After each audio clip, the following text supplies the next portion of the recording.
Hey guys, welcome back to the episode of the Color Flag Talk podcast. It's your boy John, and we're here to talk about the latest in football as we go into the international break.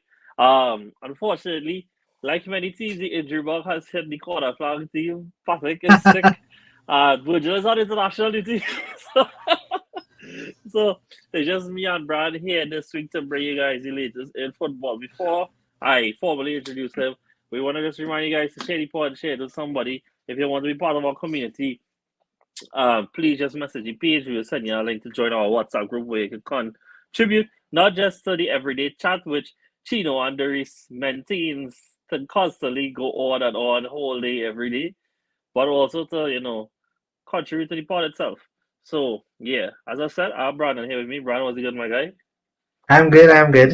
I'm glad to be here. We did not plan this outfit matching. No, we did It not. just had it We just did not. happened. But unlike what Brandon would have you all believe, me and Brandon are more in sync than he likes to let on. So, we'll get straight into it, guys. Obviously, it was international. We are in international week now, and as we have for the last 3 years, we will do it again this year. We will do the top 10 science sometime this weekend and have it all for you all next week. So be on the look for that. I know it wasn't probably the most exciting of windows coming on to the end, but they are what choice was we're gonna rank them. So like where you going put Osimhen to Fenerbahce way? It's Fener? It's Ogala. It's Gala. Oh, whatever. Maybe I gonna put that boy. If I was to put that real low, because that man real upset me. Boy. I don't even talk to me about that man to be honest. All right, guys. So let me get straight to it. Where else to start down with the biggest game that was this weekend, which is United versus Liverpool. Brandon, why don't you just give me a brief overview of the game before, what you felt about the game coming out of it, before we get into the more detailed stuff of it. Well, to put it very simply, Liverpool absolutely tore them apart. It was one of the worst first half performances I think I've ever seen from a United team. That in my years of watching football, I just couldn't believe what I was watching. At one point, I think Liverpool got the better of United in every single department, and I want you to also tell me this, John, because this is one thing I took away from the game. One of the things I couldn't believe was I don't think any United player had a good game. Like Yeah. I don't think anybody played well at all. Like Mm-hmm. if they played well for maybe like 10 minutes, and that was about it. And I think when it came to the other end of the pitch, all of Liverpool's top quality players, they did it when they needed to. Like Salah does it again against United. I think their whole midfield looks pretty solid, and Yeah. I think we have a lot of questions to ask about Mr. Eric Ten Hag. Yeah, it's true. Um, I can't disagree with that because, as you rightfully say, nobody really performed at the level we expect. And somebody was saying this on one of those podcasts I was listening to. They was like how when when United play at home to some team, it to some extent losing 3-0 to them is not the same as losing 3-0 to Liverpool. At the end, this is their face rivals, this is long term rivals. And they say with derbies and rivalries that, form goes out the window. Form goes out the window, and you expect a certain level of performance. And the thing is, we are now entering the third season of Eric Ten Hag. And what does that mean for United going forward? I mean, this is the second time that he would have lost two out of his opening three games for the season. And even if we include last year as well, he, I believe, lost two of his first four last year. So it is not, excuse me, uncharacteristic for them to get off to these slow starts.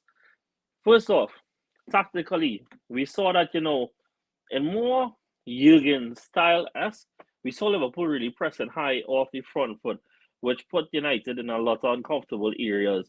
We saw Onana being forced to play long, Xerxes winning 0 of his 10 contested duels, and constantly made waves and waves and waves on the back line.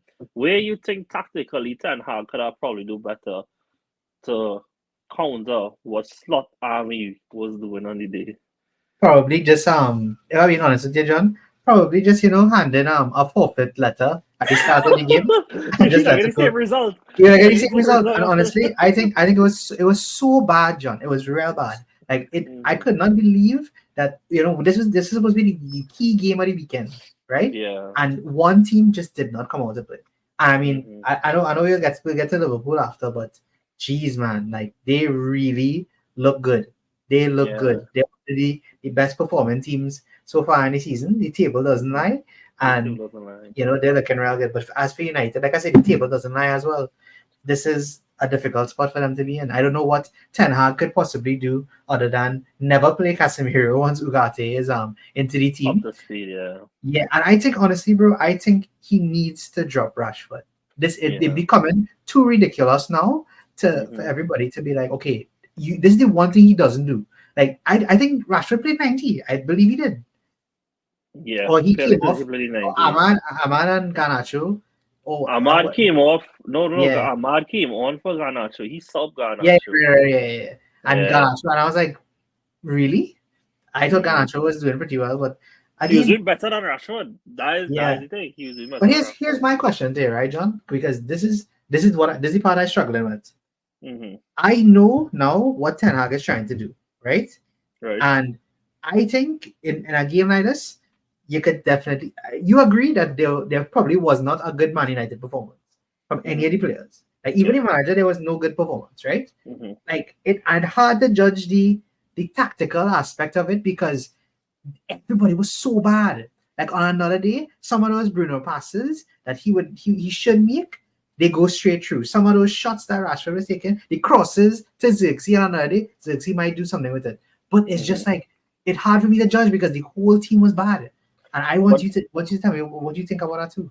But then now it comes down to something that you have highlighted since last year. I have strongly thought even after this window is that, especially highlighting the three players that you brought up there, they have had such inexperience. Sorry, not inexperience. Sorry, inconsistency in quality in the final third with the existing regime that they have. And then when you bring in further players like Zirkzee, that while he might be talented, there's a difference between integrating a Zirkzee to an established attack like Liverpool compared to trying to integrate someone like Zirkzee to a United attack that has been chaotic at best, where the results of end product has been very up and down. And so then now you're asking somebody who has not crossed 15 goals in his career yet to come in now and then perform on the biggest stage. Now I know he already has a goal to his name, right? But we saw the difference in class on the day. He couldn't win one duel against the centre backs of Liverpool. Now, mind you, Liverpool literally have two of the best centre backs in the division, right? And I'm not disputing that. But this is the level that United want to get at. That's the level that they bought these players for. And so now, I just think this is just simple. These first three games to me actually scream symptomatic of what is life under Ten Hag then, our life with the players that he has. Is that we're gonna see some days where the one goal is going to be just enough to get them over the line, like the opening day. Other days where they create chances and the lack of consistent final end product does not get them over the line, like with Brighton. And then days like today, with his quality just isn't enough against the superior teams like this and they get blown out. And I don't see any reason to expect that to change.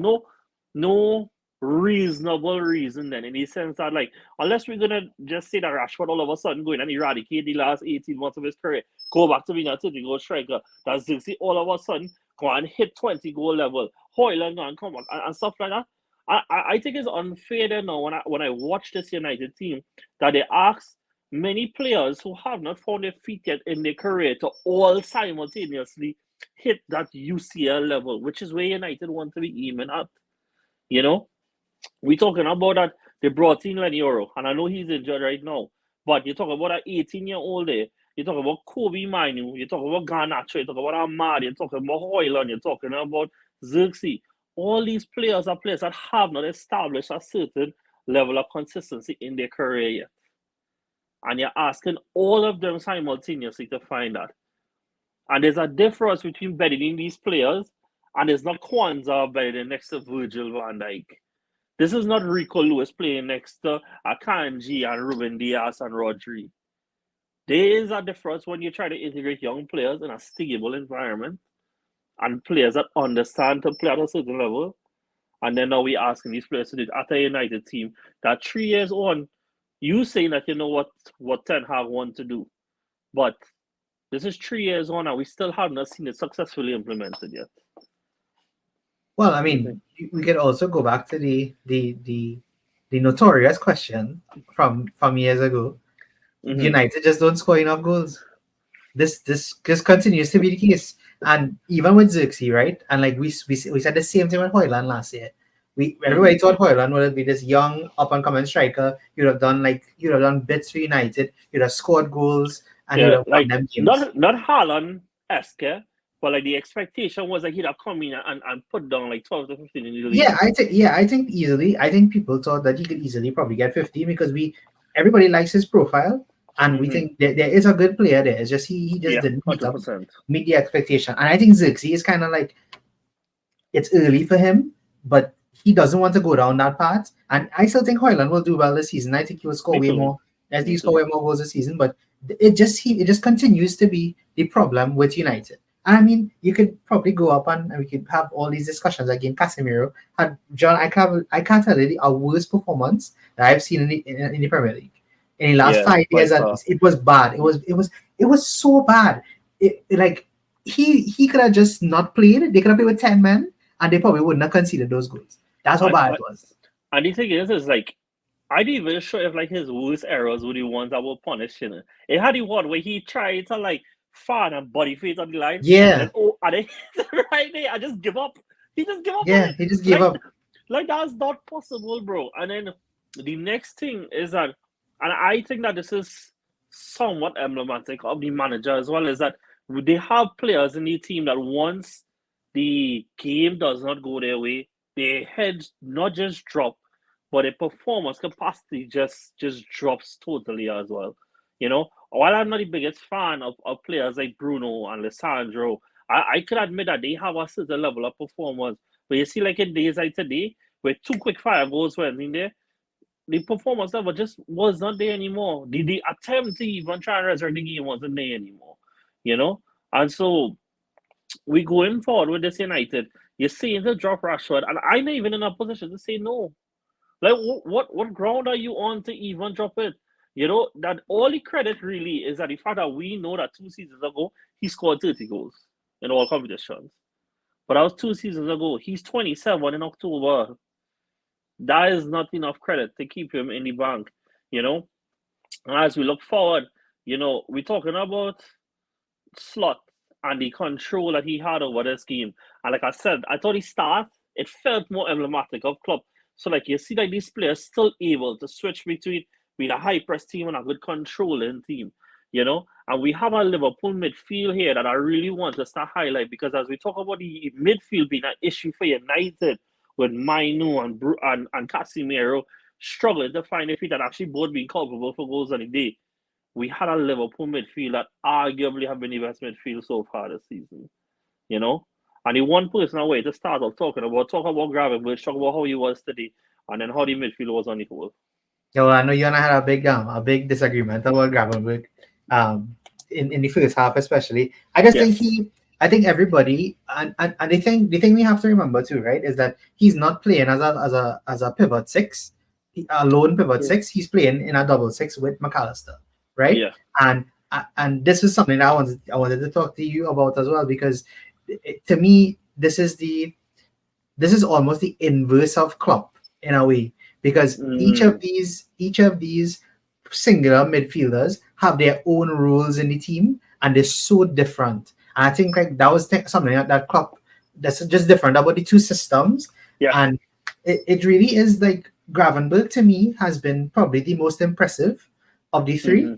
Well, and I think most people would say that he's been the most impressive of the three. I actually think Szoboszlai has been the most impressive of the three, because I think he's slowly gone up a level, and nobody's really like talking about it, because I don't think he hasn't gotten a goal or an assist yet.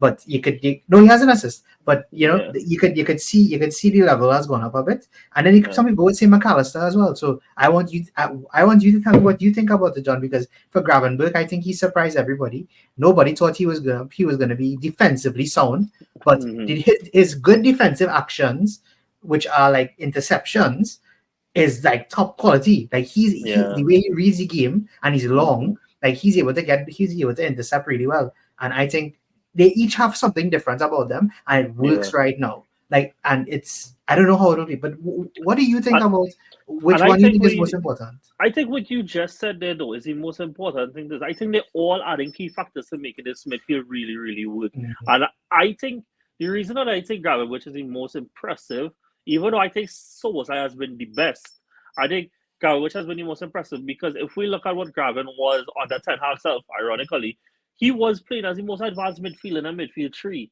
When he really broke in Europe. He's playing as a six-star brand. Now a double pivot six, but he's still being tasked as being the most defensive one. And he's succeeding at that in one of the toughest away grounds and in a new system and a new coach where they started the league perfect, no goals conceded. And he has played a part in that. Now I did think that some of his finals in passing was a little askew, right? And that was being, as you rightfully said, extraordinarily critical of what was a near stellar performance by each one of them. And I think as you said, and highlighting the difference between a club midfield and this one is that club empowered other areas of the field in order to implement his style. Slot, however, has taken the keys from maybe a Robertson, changed Alexander Arnold's role, and empowered players like McAllister and Sobosai to be his catalyst of change. And I think that you are seeing the reward. Sobosai has not scored yet, but so far he's been probably the best midfielder for me this season. He has been so, so good. And this is something that I was critical of even last season. But even without the goal or without the assist, the way he drives them forward, the way he presses on them, the way that he helps retain the ball and slice them forward, I think he actually has two assists. I could be wrong, but I'm pretty sure he actually has two assists already. And I think this is what Liverpool fans was hoping for when they signed him last year. And I don't think it's entirely unfair to say that he might not have been the a typical clock midfielder as we saw the iterations at Liverpool, but we've seen the best out of him now under Arny slot. You know, um, moving forward now, Rashford. We already talked about that. I want to ask, Sonic. So, in the last 77 games under Eric Ten Hag, how much of them you think he win? 77. Lord. Yes. Now, the 78th game ago, just to give some context, was the 7-0 against Liverpool. They've had 77 games since then. 33. He has won 37 of the Oh, 77 wow. games. So out of the 40 non-wins, 13 were draws, 27 were losses, right? Out of that 37 wins, how much of them do you think they won by more than one goal? As we just said last week, all. They will have only won 5 games by more than one goal in that 37. How much different teams you think in that 5? How different teams? 8? This just get progressively no 5 times they won by more than one goal. Out Oh, of those oh, 5 occasions, how oh, much are that? oh. Do you think it's 5 different teams? Four? How different teams do you think it is? Probably 2 different teams. 3 times was versus Everton, and then two other Right. teams. Like, Wow. I mean, and like you That's say, crazy. we keep saying that they don't score enough goals, right? But then now we said that individually nobody had a good game, right, for Man United, and so up to where does the blame stem for Eric Ten Hag? Ultimately, he's going to be the one that'll end up paying for his job if things don't pick up, right? So up to where do you think the blame falls for him? I think it will fall totally on him when everybody sees the whole team, the fully assembled team. Mm-hmm. I don't think he's gonna get sacked anytime soon because those players need to come back for them to see what if they really need to sack him. Unless it gets like really bad, but I don't think it's gonna get that bad. I think it will improve very soon, and I think they'll be back winning games very soon. But for Ten Hag, boy, it's so difficult to say because he he will sack himself. Like he will really sack himself. Like he every I think at this point everybody knows and everybody has their own impression, and it will just be at what point is it too much? Mm-hmm. Because even today, I think if it was 6 today, I think he might have been closer to losing the job. Yeah. But Yeah. because it was 3, and I think Liverpool showed them mercy, I think they just didn't bother, and that's why he's still in our job right now. But Yeah. I do think though, I do think that when you have players that are not, when you continue to rely on players that show you that they can't do it in games like this, that's when you need to be a manager and say, no, I'm not playing this player next game. You really, he really needs to decide to drop some players and to play certain players to get the best way he wants to play and to win games. That's most important, and that they just don't Mm-hmm. do that anymore. Couldn't say it any better. Just looking forward now. Manchester United next Wait, three games. before you go to before you go to that, can we just spend like a minute to talk about Salah? Like, I think everybody was under the impression that he wasn't going to be as lethal, or he wasn't going to be as up there as his previous seasons, even with the change in system with Slot having him to play out wide, Yeah. well, much wider. But I think Salah has looked But amazing. he's king, bro. He's He just king, looks bro. Like amazing. he's amazing. He's He amazing. continues to defy every single hater. I think Salah has become probably one of the most likable Yeah, players in bro. the league. Like, I think, because I think he just scores against everybody, and like, like he just does. He Yeah, just does. and you know what's the thing, Patrick? You know, one of them men in the group chat, plug again, join the group chat. Had accused me of being super soft on Liverpool or whatever. And the thing is that I genuinely have realized that a lot of these Liverpool players, I love them individually, and Salah is one of them. You know, I love the fact that no matter what situation or what circumstance, that they rely on him to bail them out. And whether it's through a goal or assist or whatever it is that they need, he is going to get it done for them week in, week out. You know, he is one of the most complete attackers this league has ever seen. And I say that with the most utmost respect for a lot of the players that have gone by us in previous years. But he is no, he's top. Like no, in terms of attackers, he's top 5 for me. You know, and could be there's arguments to be made that for higher than this top 5. You know, and when we look at Liverpool going forward, you know, you talk about the attack, right? You realize there's a certain person that you know these last 3 games we ain't mentioning him. You know, and part of it is because they have players in the 11 now that they could rely on. You know, and when you have players like that, you know, he said this might be his last year. From a neutral, I hope not. I Yeah, me too. really don't want him to go yet. Yeah, me No, as too. a Arsenal fan, it might be better for me. Yeah, all But right. Well, fine. Bye, bro. yeah, no, it was Bye, nice. bro. It Go was and nice. collect your bag. Yeah, it was nice. It But was nice. but it's insane. In fact, before I bring up the last point on United, I'll ask you this then. When we look at the slot system, right?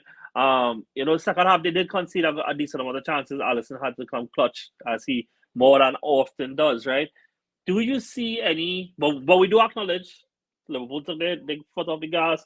They weren't as clinical. That Szoboszlai one was kind of unforgivable. He had to be scored. That should put us. Do you see any potential weaknesses that we could be see exploited against Liverpool? Not immediately, but probably in the longer term. Well, bro, I'll be honest with you. It's kind of difficult for me to say because I think they've played 3 games, and I feel like they've overcome most of the challenges that have come their way. And even when the defense gets beat, there's just Allison, and Allison is, he's Allison. He will save them every if he needs to.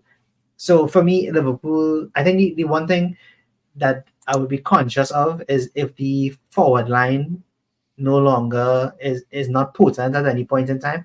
But that makes it even more interesting because when they have players like Gakpo and Darwin who aren't starting and they find their way into the team, I think they will be in a very good stead. And I actually think, John, I think Gakpo is going to be one of the most important players for them this season. Like, Me I think too. at some point he will make it himself into the starting 11, and I think he'll score a lot of goals this season. I think he could Yeah, probably get he could get a few goals this season. And I'll yeah, call a lot on it, but I think he'll get a good few this season and bro. chop I a lot of totally agree with you. And like, I think the only thing keeping out the 11 is the fact that Luis Diaz is performing at the level that he is, and complete credit to him because some people you wanted him gone in the summer, but he is Yeah. showing why they kept him. They showing why he kept him. And on top of all that, you talk about firepower. They had keys too. And they didn't keep him fit. That is a lightning bolt off the bench, bro. That's crazy. Imagine you a left back, Patrick. Patrick, Sally. And you running against Salah 70 minutes of the game. And they decide we don't want to make it so put Salah a little more central and put keys on the line, bro. Like, what are you really supposed to do? What are you really supposed to do? The next thing I was gonna just say is that as we wrap up on this game, is that in the next four United games after the international break, is that they go away to Southampton, they go away to Crystal Palace, they host Tottenham, and they go away to Villa. The Southampton one that's a good trip Okay, for them. are we gonna play the game again? How many points are they gonna get in this? No, I don't think they get over 18. I don't think they did it. I don't think they did actually. I think they did they Because get you 19? know I can't why? remember. You know why? Because I saw a stat where like they had 5 wins in the last 22 league games or something like that. Like of 17 league games. Like it was ridiculous. I don't think they got over 18. But yeah. Let me say the next 4 games, 12 points. What are we giving them? What are we giving them? 6. Oh, I was good. 5. Oh, you better than me. I 3 draws or I would have 2 losses.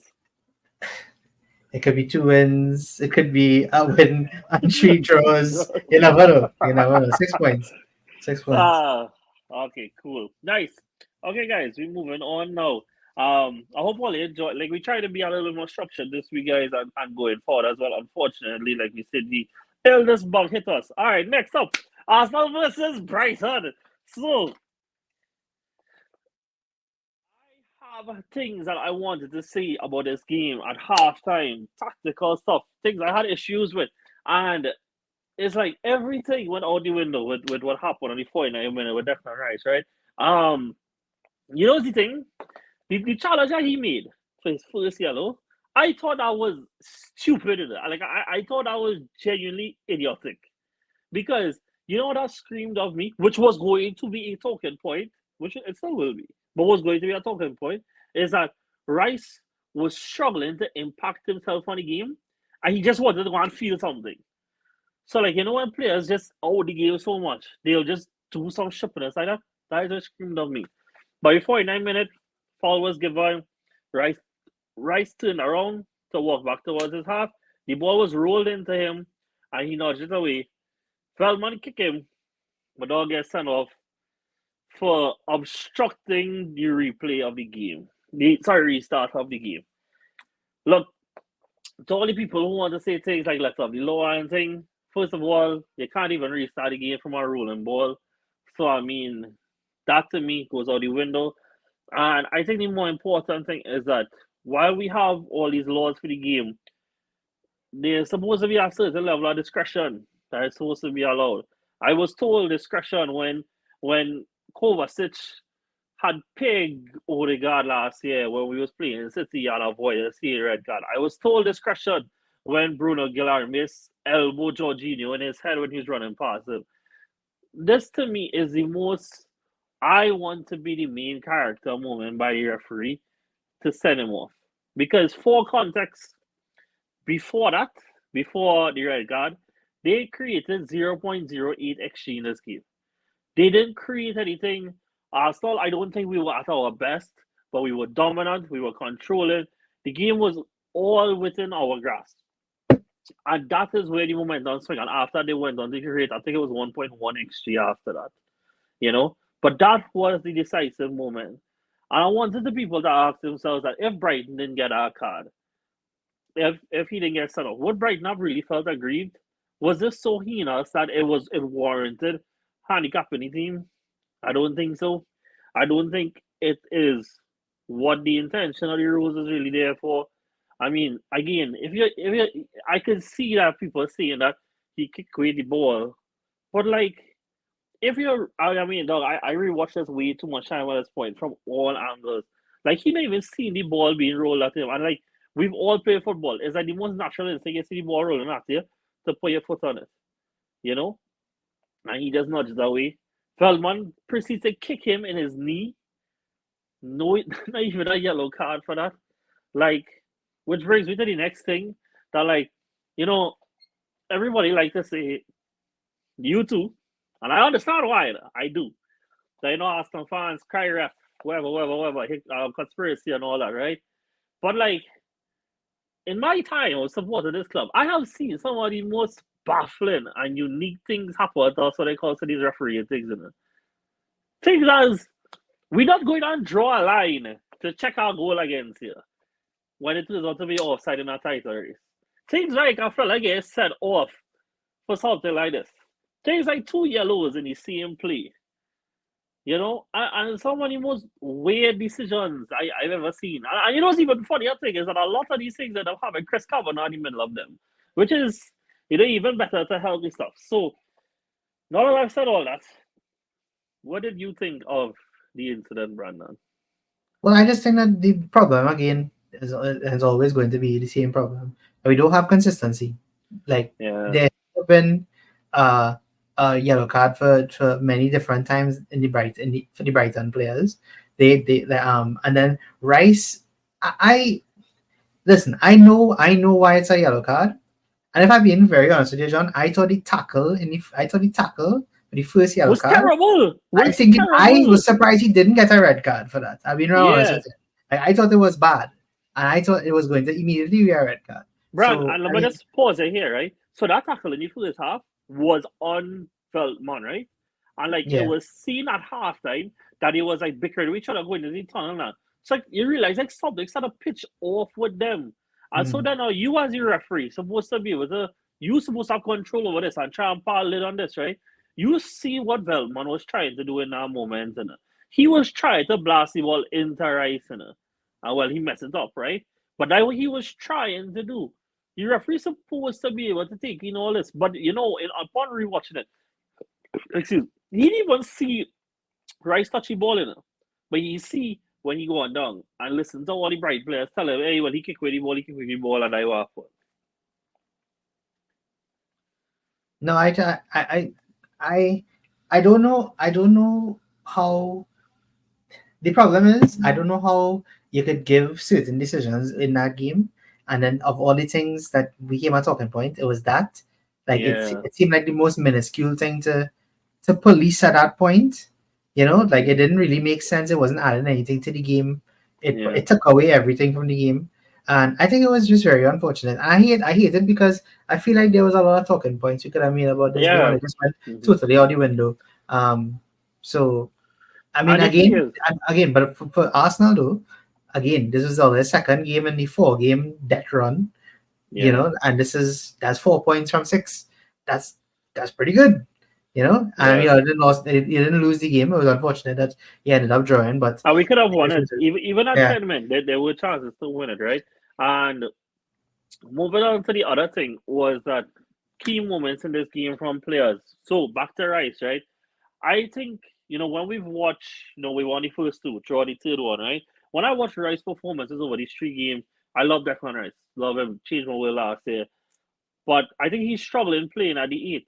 And I think a part of it is not that he didn't do it last year, because I still think that even though I think that he's one of the best sixes it has in the league, he's still a competent eight. He's still a good eight. But the role that we are asking him, his average positioning is almost as high as our striker. We are misusing him. Now, I think the reason is because we try to get the whole team accustomed to this, because when Marino come in, that is where he's gonna play, right? But my thing is that Marino is not gonna play until more than likely November. You know, November, yeah, October, November. November, somewhere there, right? Somewhere there he's expected to come back, right? And so with that, what we gonna do? You have play Rice as our eight throughout this whole thing and try to make him poach in the box. Is that the best use of your 100 million signing? No, it's not. And things need to be altered in that time. Now, when he comes back, we want to do things fair enough. But I don't think that that is the most optimum use. And then, I think that there's such a struggle on the left side with so much build up issues and this, that, the other. And I think by further complicating like this, it really is not helping. I think Timber actually has been pretty good these first two games on the defensive side. But I think the left side of the whole is struggling from a lot of progression. Something I would have liked to see. And this seems so simple, eh? But like, I would love to see more left footers on the left side. I think by playing all these right footers, everybody wants to play narrow. Nobody is naturally willing to go wide because they know they're gonna have to cut back on the right foot to be able to play it, right? But just play all left footers. It would actually help. I think that was again with Marino in mind. He's left footed, right? But simple thing as maybe a little bit in our game, Arteta, just flip Rice and Odegaard. Just flip them. Let Rice run on his strong foot. So that way when he overlaps, he doesn't have to cut back when he wants to make a cross. Or cut back when he wants to make a pass. Simple things like that. I don't know if you had anything to add, but the midfield has been a real big takeaway for me for the first two games. I've not been that impressed with Partey. I think he's been good, but I don't think he's been great. I think every time we saw Rice at six is a lot better than what he has to offer at this stage in his career. Aside from the other things that I just prefer not to have to discuss him, but the truth is, Rice is going to be banned for the next game. Marino is not going to be here for a little while again. So there has to be something put in place between now and then. What is your idea towards that? And you know the irony of it all there is that now you loan back Fabio Vieira and you sold Yeah, now Emil he might Smith have Rowe. played. Now Yeah, he yeah, might you have know, and played. you sold him Smith Rowe. I think this Yeah. would have been a good opportunity for one of them to Bro, you know what else I fill think fill crazy a too? void. Jorginho has not played in the Prem for like 9 games now, you know? Like, I don't know why. I like, honest to God, I prefer Jorginho playing. I feel way safer when he plays. I think he dictates play better. I think he has a better risk versus reward set to his dial compared to Party and stuff like that. I mean, I think at 10 men, I think Party puts in a valiant effort, but I think a lot of this too is just by using the wrong players in the wrong areas. Like, no, what do you see where this whole Declan Rice incident happened? Why Declan Rice down by the corner flag? True. He he shouldn't be True. there. He should not be there. I mean, I know that he's thriving playing on top, but I think until we get Marino back, I think it's the put back high in the midfield. I think for at least now is I think that is the only logical thing. In preseason he played in midfield, and I think now he seems a bit more accustomed to it. But I think it's also based on how we support him around there too. Like you don't. I think then now too, when we come back from international break, I want to see Calafiori starting. Every time he plays, I've been really, really impressed. And I think his bravery on the ball is something that we need on that side to help progression and stuff. And again, more left footers on that side so that people will be more comfortable playing out wide. Stop narrowing the pitch too soon. So, you think that could help? Or you think, that kind of misguided? No, I my thing is, what I feel like it's, and this is sound kind of funny, but I think I feel like there's a missing piece somewhere, but nobody can tell you where the missing piece is. Like Yeah. I don't know how to describe it here, because you all have everything that you would think that you need to have a good team. Like you have X factor, you have good tactics, you have you have good players in general. They have a good manager. Like I just don't know what it is that Arsenal seems to lack. And I find in the first 3 games this season, I feel like there was a lack of cutting edge from Yeah, I think Arsenal. so too. I think And so like too. I know they beat Villa 2-0, but I know, and we talked about it, but I just don't think there's a cutting edge. And Yeah. I feel like at some point, if they don't get it right soon, I don't feel they will No one. I don't feel it's gonna end well, because like I said, Marino's not coming back until November, right? So that's like Yeah. a whole 2 months of playing a certain type of way that until you have to integrate him into the team, and then you never know what's gonna happen. Like for Mm, example, one injury to Havertz, what happens at that point? yeah. Like and then you already sold Nketiah, so you're relying on one striker alone, would be in Jesus. Like it. Who never fits. Who To be never honest, fits. John, like like the more you dissect it and you think about how bad it can really get, like for Arsenal, it kind of is like doomsday, because it's just like one thing could just flip all the dominoes, and that could really affect the team. Because as you say, if you say Calafiori, you want to start, like I assume that means you're not playing Timber. For now, yeah. Yeah, but I think Timber's been pretty good, and I think to he me, has been. I think he would be better just to continue playing for now. Brother, some men have suggested to start Timber in midfielder. And to some extent I don't now, feel so. I feel he could do it, boy. But I just think, This like I is say, John. Just put Ben White in midfield and put Timber on this the is right, and put Calafiori on the sure, left. sure. But I've been like telling you this when you start. my big issue is that oh sorry, not my big issue. I think I have a very small tweak that helps a lot of things. It's just playing players on their strong foot on the strong side. Not everybody needs to be coming in. Because we narrow the field too much. And that way, you see, one of the big issues that we have is that because we saw right side dominant, right? But players on the left can't build properly because it's taking too long. Or it's not natural for them because the angles are wrong. Now, if we fix that, it helps a lot, you know? And so you know, I don't want Kai to drop back into midfield. Not that I think that he's gonna be terrible, but because he's doing well on top. I thought yesterday, sorry, this weekend was great from him. Not just because he could have scored a second one too, but the way that he fight and the way that at 10 men, these men seeing how the tongue trying to make something happen. Like I think him and Saka have started the season so well. Saka has his handprint on every single one of these 5 goals that we've scored. Where would we be if this man didn't come back to shoot it on fire? Because Trossard get most of the summer off. Martinelli get most of the summer off. What attack we have? Jesus get the whole summer off, and he didn't even come back fit. Where would that be without Saka? I mean, I guess that's common, like, asking City where they'd be this season without Haaland, right? But which brings me to what I was going to say in response to the Doomsday thing is that, look, every team has their critical points. I know that we would say that one is Rodri for City, and they literally have not played him so far this season.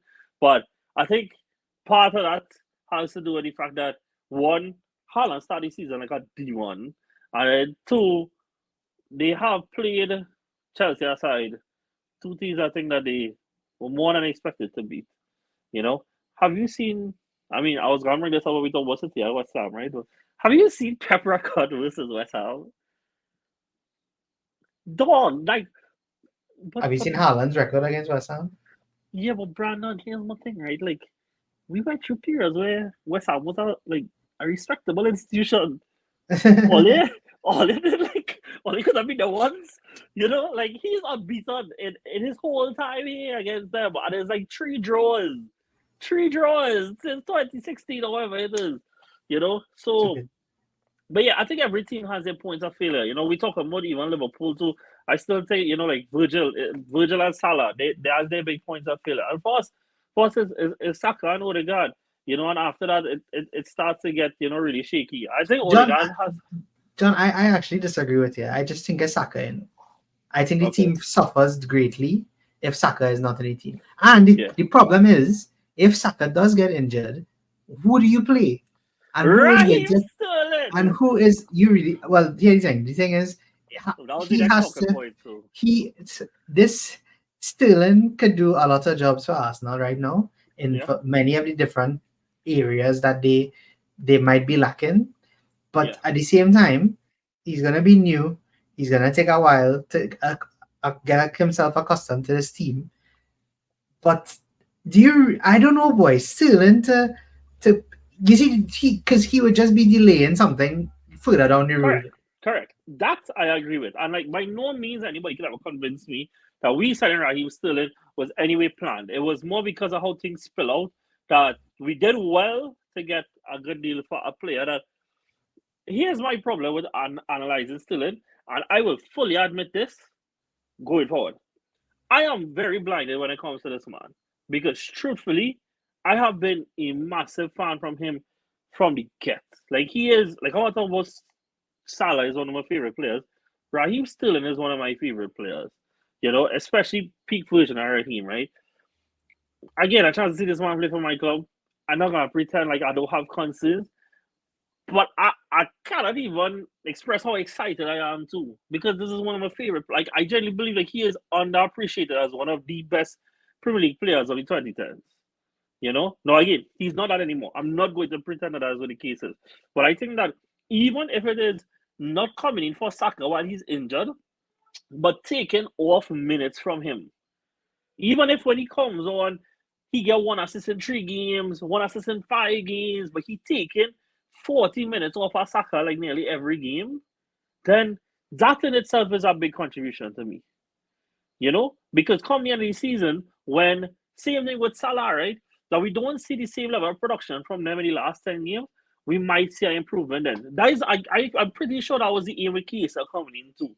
Was so that he could take minutes off of Salah so that he could, because the same thing at level at Salah last year. We talked about this at the end of the season last year.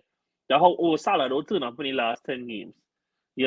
And these players just be carrying their team, their attacks, in terms of consistency of end product whole year. That come the last 10 15 years of the season, they burn. So if just from a minute standpoint is enough for me to say that it was worth it. Because we ain't paying nothing. It's a dry loan. We only paying them 100K a week. That is enough.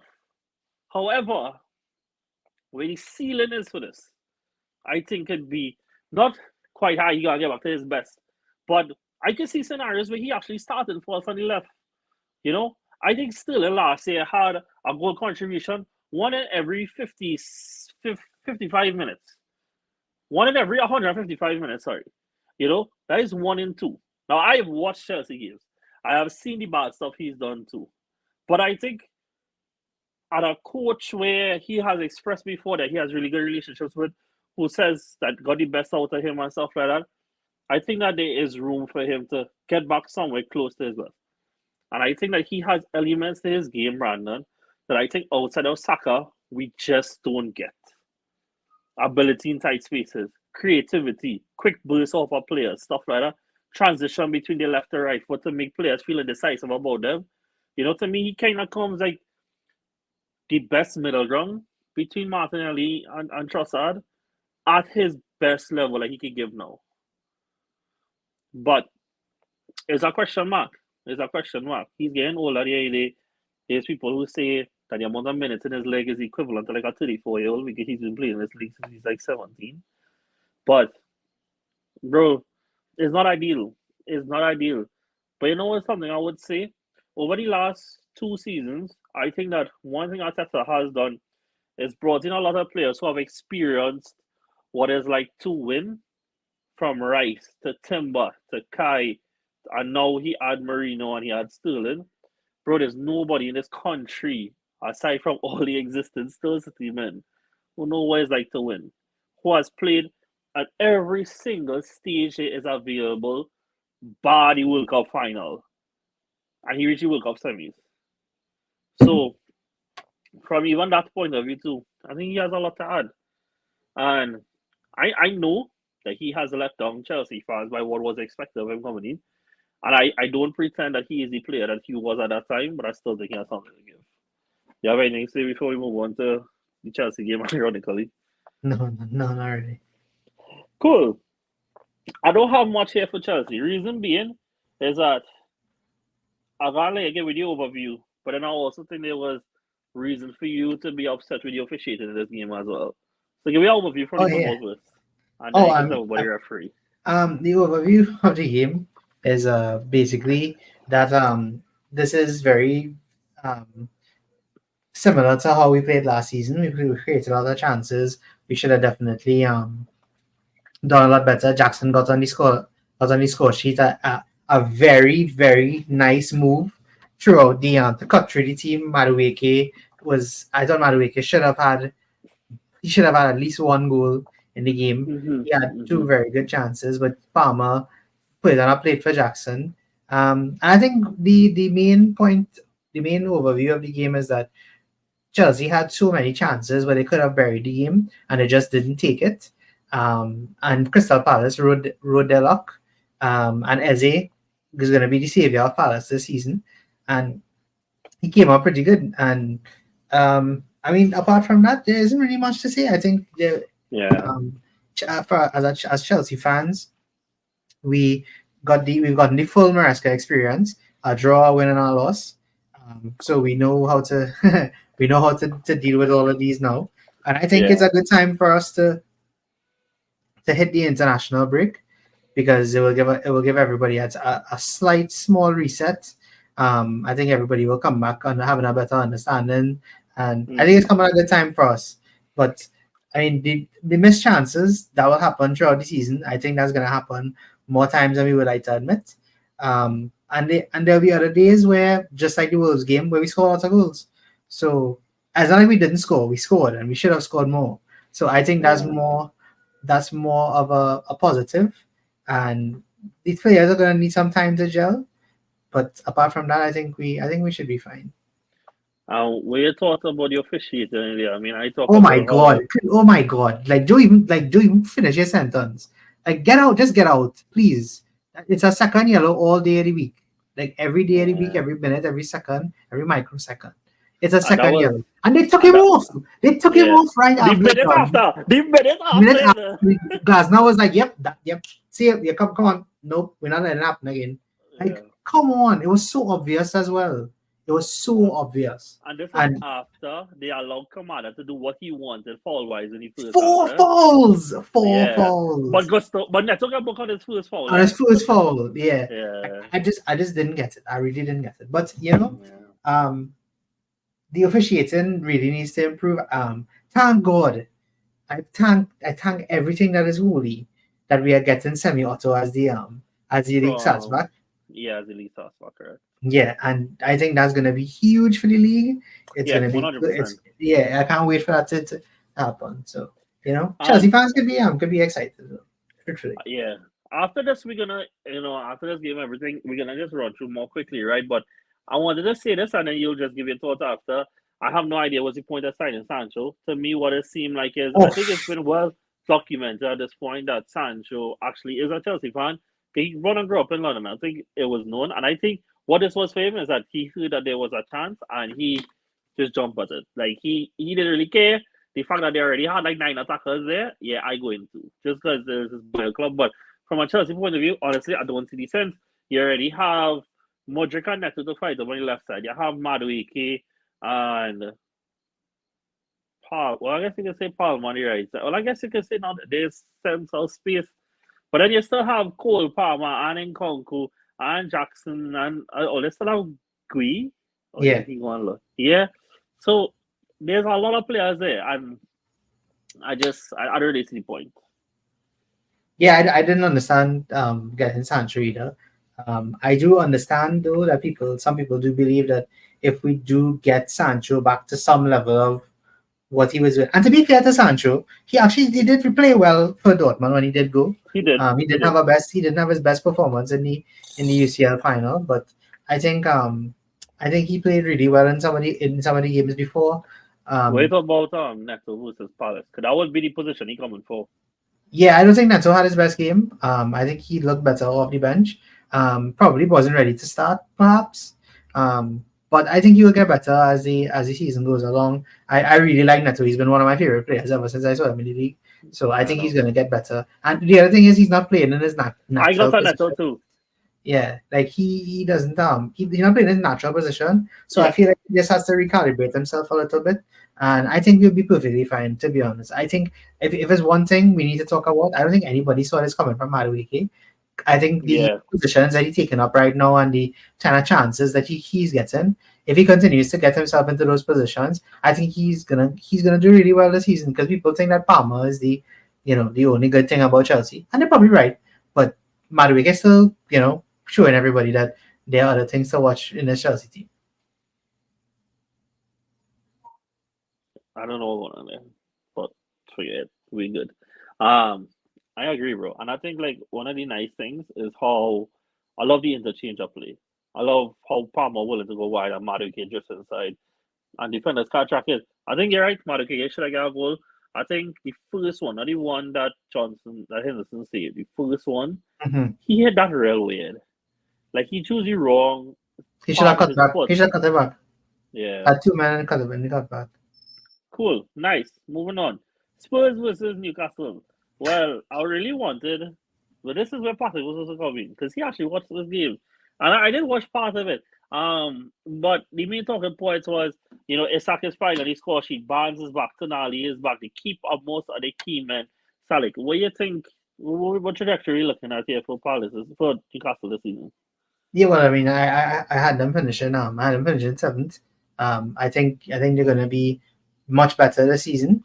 I think Mm-hmm. they're not gonna have as much as of the pressure and a lot of the mishaps that happened last season. They're also in a slight, not slight, but a changing of the guard kind of, because Trippier is no longer going to be a key member of the team, it seems, like, as of right Mm-hmm. now. Mm-hmm. So I think they also are acclimatizing to that as well. And when you have players like Barnes, Gordon, Isaac, Bruno Guimaraes, Tonali's coming back. You have Jacob Murphy looking pretty good at the start of the season. They have your boy Joe Willock still on the bench. So, they have a really good team. They have a really good set of players that are familiar with this league and can do really good things in this league. So I think, looking at them, they were good. Dan Burns got a ridiculous own goal. Like, please tell me that you saw the own goal. Yeah, I don't understand. Like, I don't understand the technique. Like, I just look at it. dog, what's the confusion? Like, Spurs deserve to have a goal at the end. It just wasn't that moment because Yeah. Spurs created real chances. Which brings me to the next thing, right? The reason I had Spurs so high was because of their firepower. But then now we're looking at them. They have one win, one draw, one loss. And yeah, we saw the firepower display against Everton. But as we see what happened this weekend, can't really put nothing past them, right? So it's a case where the firepower could actually be a little bit more chic than we thought, or it's just first 3 games need to get in group of it. I think they need to get into the groove of it. I mean, losing Solanke was not ideal for them, Yeah. and I think he will be important for them when they come back. Cool. Nice. Quickly on the City. Um I already tell you what Pep we already talked about Pep record with against West Ham. It's truly pitiful. Before we get into the Man City love fest, I just want to say Mohamed Kudus is a monster and comes so close to scoring a fantastic goal. He's insane. Now, love fest. As you rightfully said, Tower City looks stronger. At this point, I don't feel confident in my prediction. And it don't even have anything really to do with me. Or with my side, sorry. It has everything to do with them and how they are playing. As you said in your notes, and now I am quoting you, Sal, like, fire you should like with the quote here. Is that, yes, we said that they got weaker last year when they lost Gundogan, right? Well, they got them back, so how much stronger are they now? And it just feels like they're more complete. Haaland has started the season on an absolute tear. It feels a little bit more reminiscent to how he started his first season in the league. And on top of all that, I could so see him break his own record at this rate. Like, I could see him break his own record. And if we talk about somebody who in a down season scores 25 and his breakout season scores 37, what does somebody who is totally acclimatized and fully fit in the league could do for them this year? Well, I don't even want to begin to think about it because we'll have to, like, rewrite most of the history books. The first player to score 40, 50. You never It even has know, to be. you never know, because Yeah. those are unheard of things in the Premier League. Yeah. I just want to say quickly, boy, that Haaland really looks like, at the second goal for me, John. That was pure number Yeah. nine play. It was 100%. incredible. Perfect shot into the roof of the net. He just looks. Even the third goal, it was classic Haaland, but it looked like he's been doing that for like 10 years when he's been only doing Yeah. that for like 2 years, and he just looks fit. He looks. I don't think anybody. Pep said it He himself. looks He said, focused. yeah, he looks super focused. Pep said it himself. He doesn't think anybody could stop Haaland right now. He Not probably, even with a even if they gun. shoot him, yeah, if with Yeah. a gun, they're not going to be able to stop him. And the other thing I want to say is, I think there are a lot of players at City right now who are performing at an extremely high level. Like, I said this in my notes I sent to you. Rico Lewis looks like the regeneration of Cancelo. Like, I don't know what Yeah. the hell has happened to him and what Pep has told I him think to he's do. fantastic. Yeah. Like, he's looking incredible for so far this season. Jack Yeah. Grealish had a real good game against West Ham. Unfortunate to not get himself a goal or assist. Doku has been one of the most progressive players in the league, and all this is being Savio. done. All is being done without the so-called best player in the world Ballon d'Or winner potentially, Hey, like, Rodri. and they're Yeah. still doing that. And you know what's the other thing too, John? KDB has not gotten a lot of goals and assists so far, but he is getting in some really dangerous positions and he's getting some good shots off. I expect them to roll past everybody. And you brought up the point there. Gundogan is back. They brought in Alvarez to cope with the loss of Gundogan. They have now gotten rid of Alvarez, and guess what? They've got back Gundogan. Like it is ridiculous. This is the Yeah, worst possible thing for the league. Gundogan changes yeah, everything. Gundogan is so versatile for that team. He can play anywhere, and he's going to make them so much better. yeah, And I agree with you. I think Haaland is on fire next year this season. And I said it yeah. at the start of the season. He might get 10 assists. Bro, I might have to change that and go even higher. Because this man, like, he could do anything at this point. I truly believe that. Yeah. And they have nothing that's going to stop them. And so let me ask you, how do you stop them in a 38-game season? You could stop them for one game. That's fine.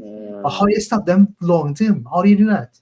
Yeah, like what is stopping them from hitting 100 point? The only thing I can see is, look, I am well aware that we see a Gundogan comes in and covers them all over, but I don't think with the way that the team is configured now that they could deal with like a real long term loss of Haaland.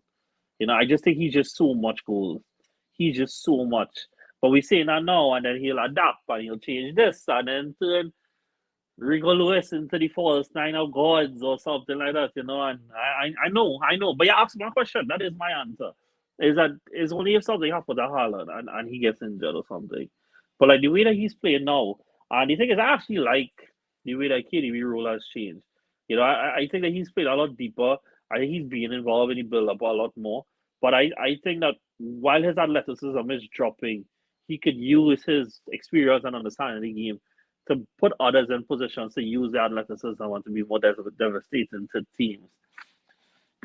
Anything else you want to say on them? I do. The thing is, like they are so depressing to think about. Though they are like so depressing to think about because they are perfect in every facet.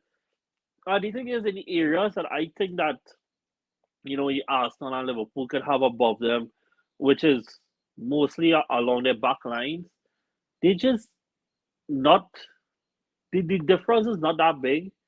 And even so, they have the goal scorer to make up for every error that could ever happen, which we saw at the weekend. We saw at the weekend. Because I don't think they were that good defensively weekend. I think West Ham got at them a decent amount. But even if West Ham had finished like two more chances and make three on the board, I think Haaland would have just go on and score like four or five or something like that because that is the kind of thing he's on. That is the thing he's on. He's getting hat tricks and laughing. He's getting hat tricks and laughing. Bro, I mean, Somebody writes on the ball. Could you yeah. please stop? Yeah, I'm Like, tired of God, signing these I'm tired of balls. signing these balls. Like, Yeah, oh, jeez. bro. But the thing is too, like at this point, you are more confident that he will score a hat trick than he will not score. That's the kind of player we're talking about right now. Not just score, score a hat trick. You want to hear something real music? I don't have this man in my FPL, so it's been great. I've Thank the I've had Lord I've for had Mohammed Captain Salah, Haaland dog. Thank True. God Mohammed Salah, dog. Hey, cool, nice. Just some quick hits outside the league. So Mbappe finally off the mark, Salik, and it was a really nice goal too. But like even in that game, did you see the one he skied from like the 6 yard box? Yep. Like, like alright, I don't know what to say, but I think that they are currently a team that is feeling the loss of Tony Cruz. I just don't think that they are controlling it as they want. They're not getting the ball moved around as much, and I think like one of the biggest things that Cruz does that just kind of goes unnoticed is how he controls the tempos of games. And they just have no way doing that. And they try to play games at like one speed. And sometimes you need to slow down games and make your moments. They ain't really doing that right now, but they're on the board. But who has not stopped taking their foot off the gas has been Barcelona. And speaking of hat-trick, Rafinha got one this weekend. And on that Hansi Flick, thought they looked revitalized. And isn't this the heritage of La Liga at this point? That, Real Madrid make a blockbuster signing, whereas Barca pull some random men out of the academy and they're doing well. And now I know one of the Burnals got injured last week, but then the other one played this weekend. Even Kubasi started this weekend as well, got an assist for the first goal, and they are looking really well. Do you think that we have a title race then on the hands? 100%, bro. And I'm letting you know right now on the pod right here. Lewandowski is getting top scorer in the league this season. Correct. Telling you. I don't even know. I know my boy Daniel would probably be doubting me from afar, but I hope he doesn't feel more sick after hearing that. But you know who is not in the golden boot race? Julian Alvarez, as he's yet to get off the mark for Atletico Madrid. Is that a worry, or is it just too soon? Like social media has made this 007 thing, That is really what it is, But Yeah, from a player we just signed. yeah, but is it a concern? Is it a concern? I mean, they've been winning, right? They've been winning. He just hasn't scored yet. I think it kind of is a bit of a concern. I would have thought he would have scored at least one by now, I but mean, Mbappe only scored. I mean, and one was a pen, right? Like Mbappe only scored on the fourth game day.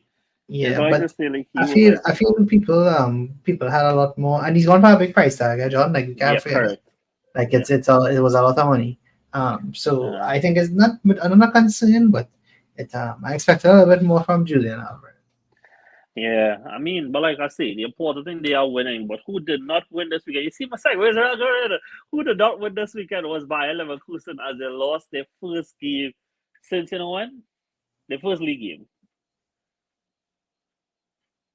I can't remember, I try to remember. since May, sometime in May 2023. Right. But I mean, it's not a I don't think it's a concern. Right? I mean, at the end of the day, they were gonna lose some point. It was just a case of whether, right? And they lost to our Leipzig side that played really well on the day. Oh yeah. Company and then won again. So that was good. It'll be interesting to see company in the Champions League. And did you know that Rafael Leao and Theo Hernandez went on protest this weekend during the game? Yeah, I saw that they were drinking water on the opposite side. That was Yeah, they and and interesting. and Rafael Leao posted on Twitter today a picture of Fonseca doing the Hitler. Oh, the fascist thing. Yeah. Yeah, apparently, I mean, I know they have not won for this season yet, but I didn't know it was that bad. But apparently, there is a very big disconnect between the players and the coach. So, what was I would take. Fonseca's last job before this? I remember. I can't even remember. I think he was in France or something. So it's just so random. They are surprised they didn't like. I was surprised they didn't try to sign somebody like Mancini or something. And it's like them coaches doesn't really care about loyalties anyway in Hmm. Italy. They just coach everybody.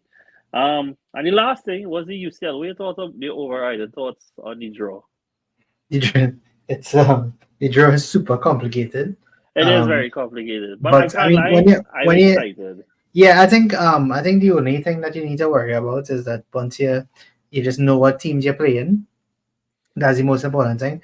It's two extra games per group Yeah, stage. it's going till January. The league season is Yeah. going till January. So Very, it's gonna be quite interesting to see. I mean, I don't have a team in the race in Champions League, but it'll be interesting to see. I'm quite excited about all the games. Liverpool are gonna get a demon draw. They're gonna have to play all the big teams. of course, Man City guy easy draw. Even in a Yeah. new format, Man City guy easy draw.